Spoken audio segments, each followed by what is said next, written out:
Bonjour tout le monde, manger mieux pour une meilleure santé facilement, c'est le souhait de tous. Je vous invite aujourd'hui à redécouvrir une façon de se nourrir plutôt logique, comme le faisaient un peu nos parents et grands-parents qui étaient plus résistants que nous et ne collectionnaient pas les allergies.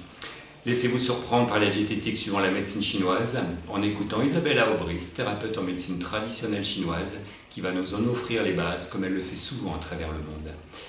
Isabella, si je ne suis pas attiré par les saveurs asiatiques, je fais comment ? Vous allez tout simplement utiliser ce qui pousse chez nous, au moment où ça pousse, et adapter vos besoins au climat, c'est tout. Vous n'avez pas besoin d'aimer la cuisine chinoise pour manger selon les bases de la médecine traditionnelle chinoise. D'accord, c'est-à-dire que je regarde ce qui pousse autour de moi. Voilà. À Paris, c'est un peu plus dur, mais je me renseigne, disons, sur ce qui théoriquement pousse dans la région. Enfin, pas théoriquement, mais pratiquement. C'est-à-dire, l'idée est de savoir que votre corps a besoin de manger chaud quand il fait froid et froid quand il fait chaud, comme base. Okay. D'accord ? Donc, ce qui va pousser en été va être plutôt rafraîchissant pour les corps. La tomate, le concombre, qu'est-ce qu'il y a d'autre ? Les fruits d'été vont baisser la température du corps pour que la chaleur externe n'agresse pas trop et n'assèche pas trop. L'hiver, c'est l'inverse. Tout ce qui pousse autour est ce qu'il faut qu'on mange, aussi simplement que ça.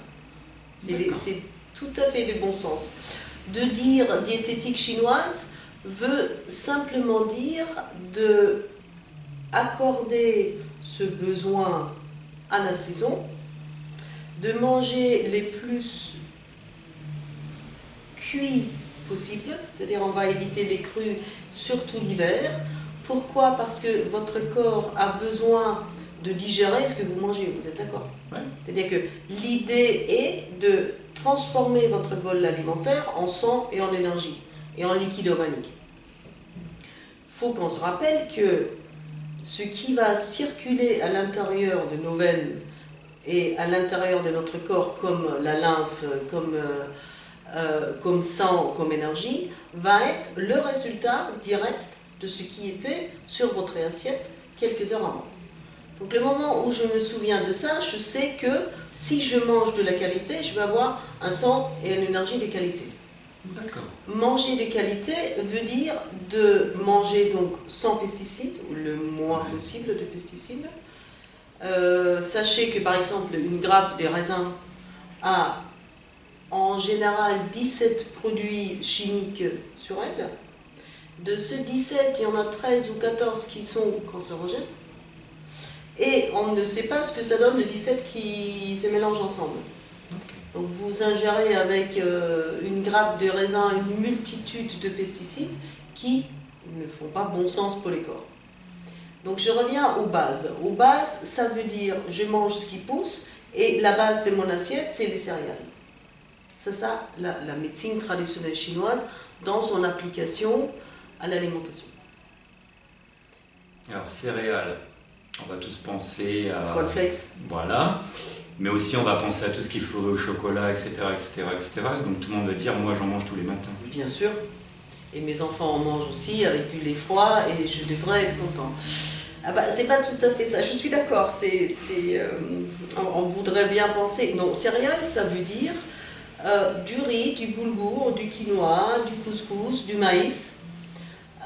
Plus que vous allez nourrir votre corps avec la saveur douce, qui vient donc des céréales et des légumes de saison, moins vous allez avoir envie de sucre, plus vous allez être satisfaite, et moins vous allez être fatigué.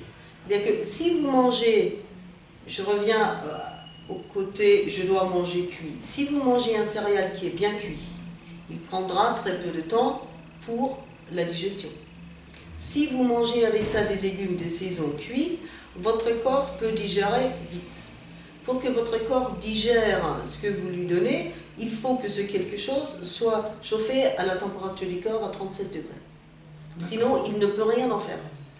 Donc cette énergie-là, elle doit sortir de votre énergie vitale. Si vous avez mangé chaud, ce n'est pas grand-chose d'attendre que le bol alimentaire descende en température. Mais si vous avez mangé Parce que les tomates et les concombres, ils poussent toute l'année au supermarché. Oui.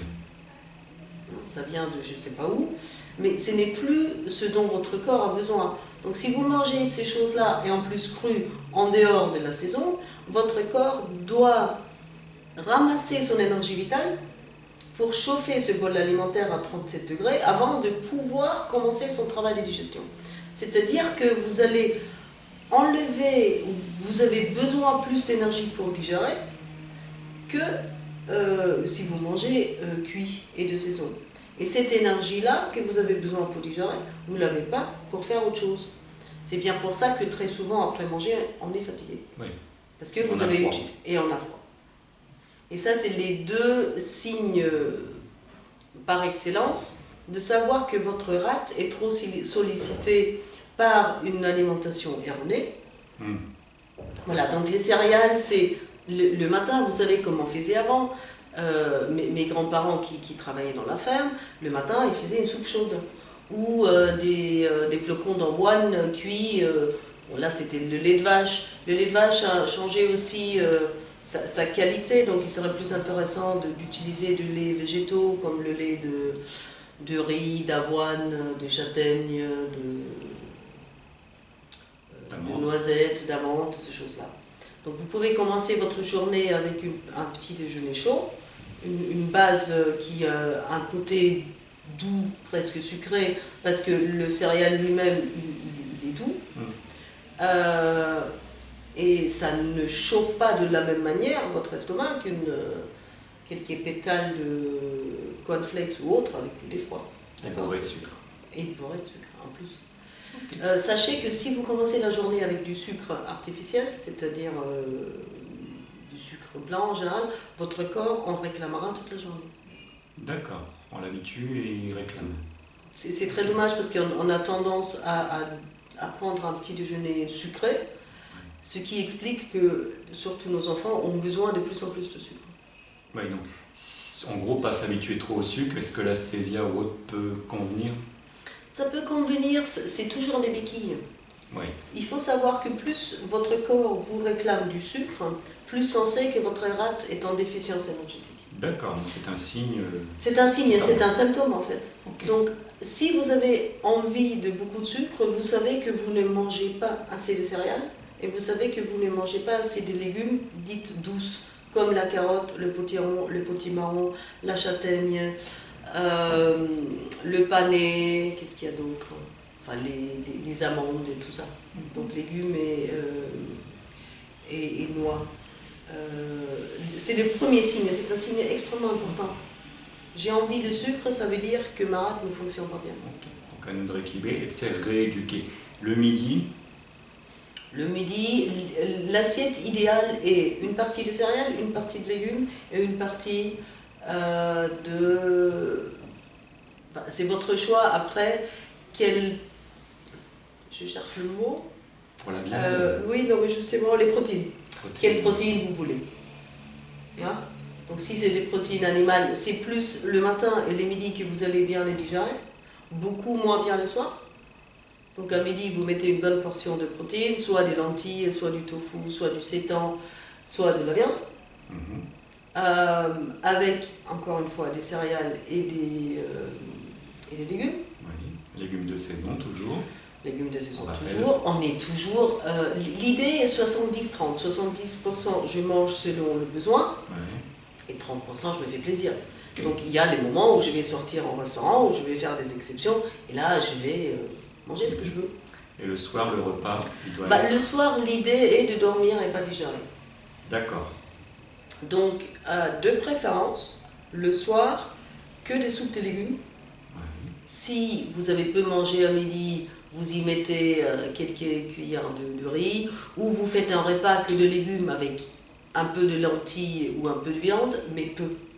L'idée est vraiment de laisser une petite place dans l'estomac pour que le matin, le feu digestif soit vraiment là et que l'estomac soit vide le matin et que vous ayez envie de manger le matin. Donc on mange plutôt, si possible, tôt le soir. On évite les dîners tard.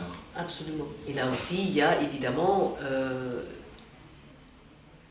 l'idée est, je vais faire ça quand je peux, et ne pas me sentir coupable quand je peux pas.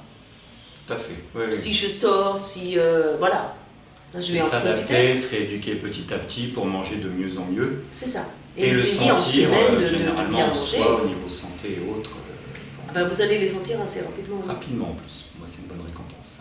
Assez rapidement, oui. Merci beaucoup Isabella. On se retrouvera pour les saisons, pour avoir des conseils sur quoi manger pendant telle ou telle saison, pour continuer à aider les gens à ce niveau. Avec plaisir. Merci beaucoup. On se retrouve très bientôt. Prenez soin de vous.